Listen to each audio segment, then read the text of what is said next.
Assalamualaikum warahmatullahi wabarakatuh, sahabat organik. Jumpa lagi di channel Serba-Serbi Organik. Saya dengan Atma Agus Hermawan. Kali ini kita akan membuat mol nasi, teman-teman. Nah, untuk itu kita akan siapkan dulu nih bahannya dari sersah daun bambu atau daun bambu yang sudah lapuk. Yuk kita ikut untuk ambil daun bambunya. Nah, teman-teman, ini daun bambu ya. Kita lihat daun bambunya seperti ini. Yang lembab ya, teman-teman, kita akan lihat dulu nih. Nah, kita cari yang seperti ini. Nih, teman-teman ya. Ini kita carinya seperti ini. Tuh, lihat ya.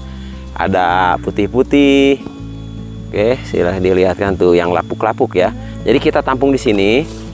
Nanti kita akan taruh nasi di sini. Ini karena kita mau membuat mol nasi ya. Kalau ditaruh di sini nanti dimakan tikus. Jadi kita ambil saja daun bambunya yang lembab, yang memang sudah lapuk ya, teman-teman tuh. Nah, ini seperti ini tuh. Bisa lihat ya. Tuh, teman-teman lihat. Ya, seperti ini lapuk ya. Ya, kenapa kita harus ambil daun bambu dan harus lapuk? Tujuannya kita akan memindahkan bakteri yang ada di daun bambu ini, yang jelas kuat karena daun bambu itu keras, tapi bisa hancur karena bakteri.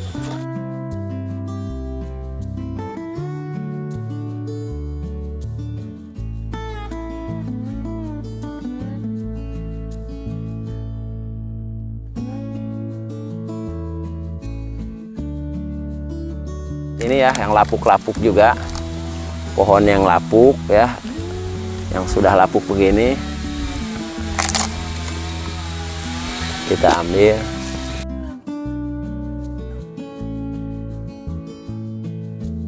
Nah, sudah cukup teman-teman, kira-kira seperti ini udah cukup. Ini cukup kurang lebih untuk 2 kilo atau 3 kilo nasi ya. Oke, kita lanjut untuk fermentasi untuk membuat nasinya. Oke, teman-teman, kita sekarang akan ambil nasinya. Ini sudah dikukus dan udah didinginkan ya, teman-teman ini. Nah, ini kita gunakan sarung tangan yang plastik atau apapun lah. Jika tidak ada plastik, pakai kantong plastik biasa juga apa-apa. Yang penting ini nasinya kita kepal-kepal ya. Kita ambil kira-kira seperti ini, teman-teman. Nah, kita kepal-kepal ya. Nah, kepal-kepal begini, baru kita masukkan di sini ya. Nah, kita singkirkan dulu sebagian. Nah, kita taruh di bawah ya. Nah, teman-teman, kita taruh di bawahnya. Coba lampunya deh. Nah, ini kita taruh aja. Ini mau di ini semua ya. Nah, ini kita ambil lagi semua ya.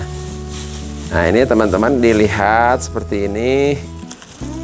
Nah, kita ini adalah tujuannya untuk memancing bakteri atau memindahkan bakteri dari dari sersah ini ke nasi ini. Dan di sini kita akan biarkan kurang lebih 5 hari ya, 3-5 hari lah. Nanti kita lihat perkembangannya.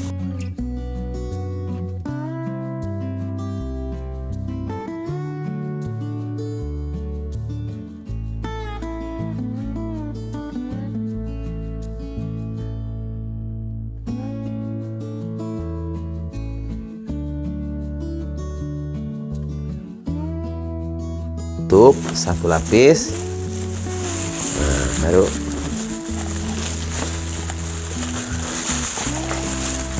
kita taruh lagi di atasnya. Nah, ini kan sudah dilapis 1.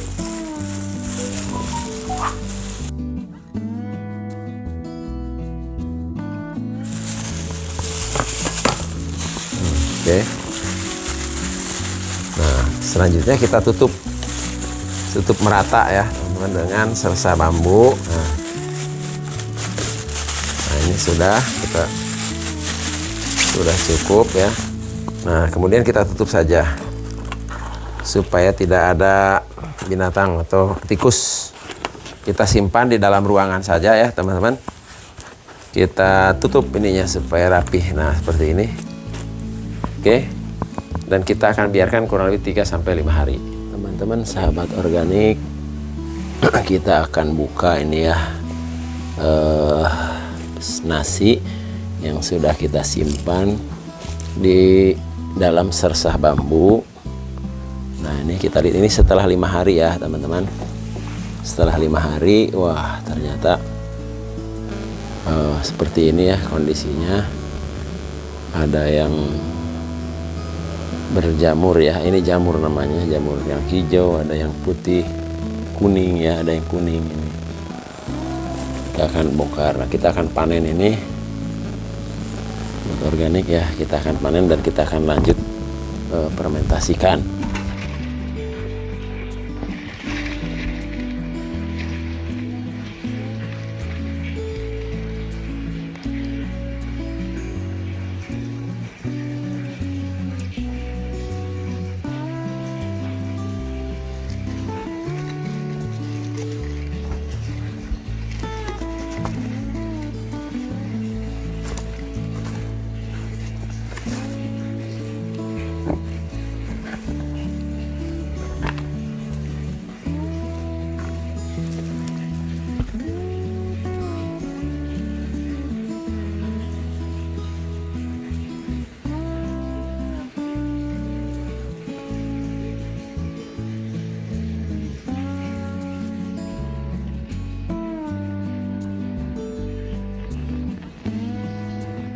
Ya, kita pisahkan ini teman-teman dari sersah bambunya ya. Ininya kita sisihkan.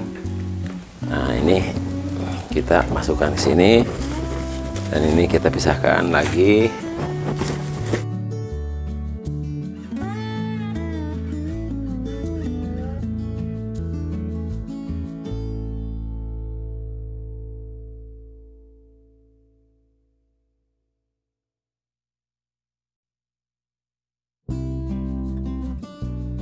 Nah, teman-teman kita akan coba timbang dulu ini kira-kira berapa kilo ya.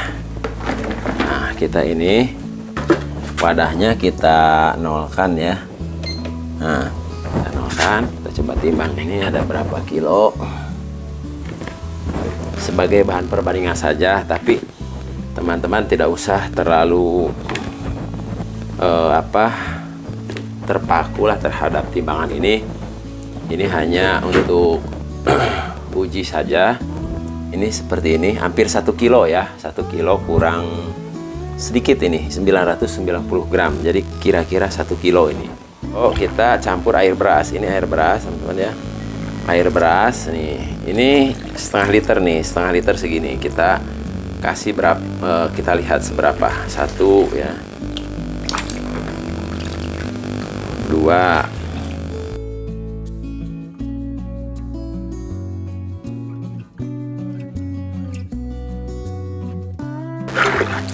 Nah, 10 berarti 5 liter teman-teman ya. 5 liter ini udah cukup dari 1 kilo bahan. Sekarang kita remas ini, kita remas, kita hancurkan ya. Kemudian kita kasih gula ya, gula merah secukupnya saja. Kurang lebih seperti ini ya, setengah ganduk lah, atau 1 gandu juga boleh. Kalau ada air kelapa bisa dicampur dengan air kelapa. Nah, karena kebetulan saya tidak ada air kelapa ini, jadi saya tidak gunakan air kelapa. Tapi yang kalau ada lebih bagus pakai air kelapa lagi.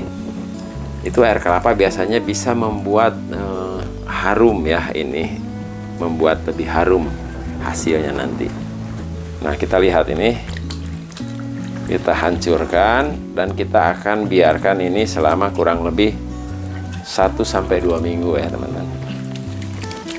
Nah, setelah itu kita saring dan kita bisa gunakan untuk cairannya ini. Untuk diketahui bahwa hasil dari mol ini khususnya ini kita lebih bagus kita manfaatkan atau gunakan untuk dekomposer ya, atau sebagai cairan untuk mempercepat kompos, pembuatan kompos. Jadi ini adalah seperti cairan yang biasa dibeli di pasaran ya, ada untuk kompos supaya tidak bau. Terus jika teman-teman punya kandang kambing atau kandang ayam, Juga bisa disemprot dengan mol ini supaya kandangnya atau kotorannya tidak bau ya, tidak berbau. Namun demikian ini juga bisa digunakan untuk sebagai pupuk tanaman juga, pupuk cair. Kita aduk remas sampai semua larut ya, semua. Oke, nah setelah selesai seperti ini, teman-teman bisa tutup ini dengan kertas koran ya, kertas koran bekas. Seperti pada video saya sebelumnya, pada pembuatan mol lain di sini nih, di video ini. Jadi ada, silahkan dilihat dengan cara kertas. Namun sekarang saya akan coba ditutup dengan tutup ini, tapi kita akan buat lubang dengan selang ya. Oke teman-teman, kita akan menggunakan tutup ini dan kita akan bolongin ini ya. Bisa pakai pisau, pakai bor, atau pakai apapun ya. Kita kasih bolong. Nah terus kita menggunakan ini selang. Ini sebenarnya selang yang untuk akuarium ya, saya beli di toko akuarium ininya, selangnya dan alat ininya. Tapi kalau teman-teman nggak ada ini, bisa pakai bekas pentil ya, pentil sepeda atau motor ban dalam. Nah kemudian dibaut dan dimasukkan seperti ini. Seperti inilah kira-kira prinsipnya. Dan ini kita tutup yang rapat. Nah ini sampai rapat. Dan ini kita sudah siapkan air biasa ya. Ini untuk masukkan ini supaya ini, nah jadi udara bisa keluar sehingga ini tidak kembung ya. Tapi ini udara dari luar nggak bisa masuk. Jadi seperti ini prinsipnya ya teman-teman. Selain tadi bisa menggunakan tutup kertas seperti pada video buat mol sebelumnya di sini ya. Teman-teman bisa cek sendiri. Kita akan biarkan selama 1-2 minggu. Baik sahabat organik, sekarang kita akan buka ini setelah 10 hari nih. Namun sebelumnya ini diaduk ya, setiap 2 hari sekali lah diaduk.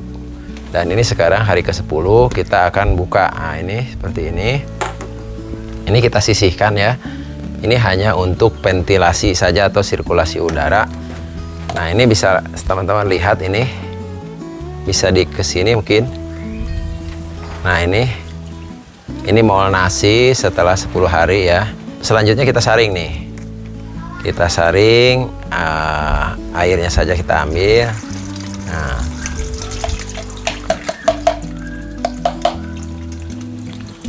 Nah fungsinya mol nasi ini adalah yang utamanya adalah untuk mempercepat pengomposan atau dekomposer ya.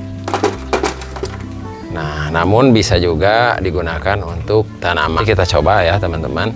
Kita coba uji ke kompos dan tanaman untuk video selanjutnya. Untuk itu teman-teman silahkan yang belum subscribe supaya tidak ketinggalan nanti, karena saya akan menguji ini. Akan dibuktikan lah mana yang paling bagus menurut pembuktian ya, bukan teori ya. Menurut pembuktian mana yang bagus, apakah mol nasi ini lebih bagus untuk kompos, untuk tanaman, atau untuk lainnya. Oke. Nah, kita lihat ini hasilnya. Bisa didekatkan ya. Nah, ini aromanya nih, saya aroma nih. Aroma tape ya. Jadi aromanya itu persis seperti tape. Ini yang bagus ya, teman-teman. Nah, untuk itu kita sekarang akan uji ya, bukan uji daya hantar nih. Saya akan membedakan.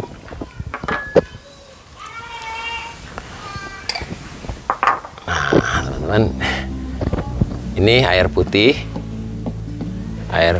biasa ya. Nah, mol limbah dapur, yang sebelumnya saya sudah buat videonya ini nih. Videonya di sini, silahkan ditonton ya teman-teman.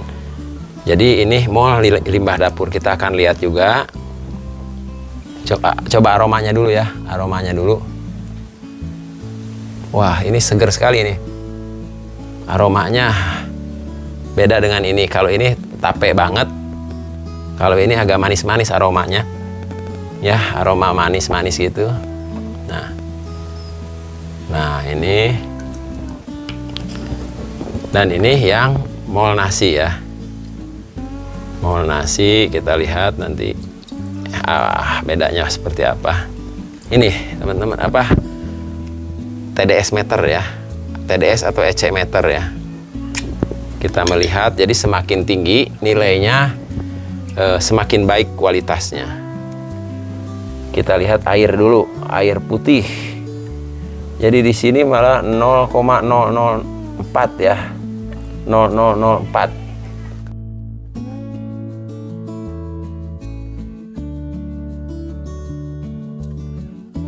Mol yang limbah dapur atau sisa makanan. Ini lihat 1026 kali 10. Jadi 10.260 ya. EC-nya, EC meternya ya. Selanjutnya kita uji yang ini. Kita cuci dulu ya. Nah, kita sini. Ini lebih rendah. Cuma 2870. Tidak ada angka 10 kali 10-nya di sini ya. Ini EC meter ya. 2400 sampai 2556. Teman-teman, ini uji daya hantar listrik ya. Jadi sekali lagi saya jelaskan seperti pada video-video sebelumnya ya, di sini untuk mol, pembuatan mol buah dan mol sisa makanan. Nah, ini bohlam ini 100 watt. Ini fungsinya hanya saklar saja. Ini saya belum colokin ya. Kalau udah dicolok jangan dipegang-pegang ya. Nanti saya colok di sini nih, ini teman-teman listriknya. Nah, ini kan fungsinya hanya saklar saja. Teman-teman bisa bikin sendiri di rumah. Ya. Jadi ini kalau dipegang bakal nyetrum. Nah, kita lihat dengan 100 watt ini air putih apakah bisa hidup nggak? Ternyata air putih termasuk daya hantar air. Air itu daya hantar, tapi dengan 100 watt dia nggak kuat. Tapi kalau ininya mungkin 25 watt, ini akan nyala. Jadi yang benar-benar nyala itu yang benar-benar kuat ya, yang benar-benar padatan terlarutnya banyak di dalam air itu. Ya. Nah, ini teman-teman yang mol sisa makanan. Ternyata mol sisa makanan terang sekali. Tadi EC meternya, jadi tadi ini 10 ribuan ya, 10.000 EC meternya, dan nyalanya seperti ini. Nah, ini hanya sekitar 2.500-an. Ini 2.500 nyalanya begini ya teman-teman. Nah, apalagi ini nol lah, boleh dianggap nol, jadi tidak ada tadi ya. Nah, sekali lagi ya, terang dan ini nyala. Nah, jadi kalau dilihat dari padatan terlarutnya, yaitu bagus yang sisa makanan ya teman-teman. Tapi untuk itu ini kan beda fungsi lah. Kalau ini fungsinya untuk mempercepat pengomposan. Kita buktikan nanti ya teman-teman. Untuk itu silahkan like, comment, and subscribe ya. Karena nanti kita akan uji ini terhadap kompos dan tanaman. Oke, terima kasih.